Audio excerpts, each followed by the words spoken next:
Hello, thank you for being in a new video. This time let me tell you what I liked most and least about the Xiaomi Redmi Note 14 Pro 5G Global Edition after testing it in case you're considering buying it. So, as always, let me tell you not to buy the Xiaomi Redmi Note 15 Pro 5G Global Edition without watching this video. Gotta get started. Hey, we have to make this clarification because Xiaomi has so many variants that it is necessary to talk specifically about which version we are talking about. Let's consider its launch price, which in Mexico has been 9,999 pesos. Hey, but don't blame me, I didn't set that price, the brand did.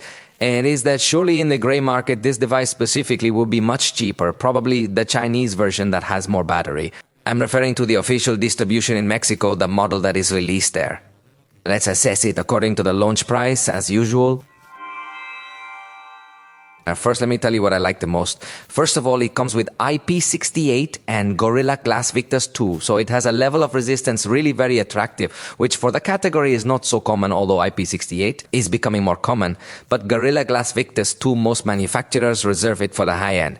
There are even manufacturers that in the high end you put Gorilla Glass 1 or something simpler. Then, Xiaomi does very well in this particular aspect. It provides us with access to a 10-band equalizer, even without needing to plug in headphones, which enhances the sound of the speakers to deliver audio just the way we prefer it. This feature is always appealing to anyone who loves enjoying music directly through the speakers.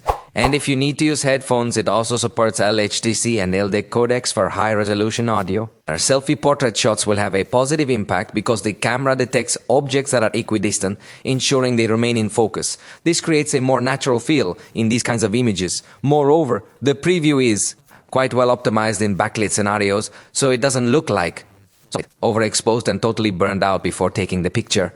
The 200 megapixels your camera has. The 200 megapixel camera provides good detail, especially in high-res mode, but not much on zoom. It also gives us circle to search, letting you hold the button to lock something for direct search, Google, or even translate content on the screen and more, although it is a function that is gaining more and more popularity among many other devices, but still not something that is definitely available on any device you are going to buy. In the software, we could also highlight some security options such as secure folder, second space, app lock, among other things. It also includes support for eSIM, so you can add a mobile data service simply by scanning a QR code, which gives a lot of practicality, especially if you tend to travel constantly. It also offers My Remote, which means that with infrared you can use your cell phone as a universal remote control, so useful for your air conditioner, your TV and more.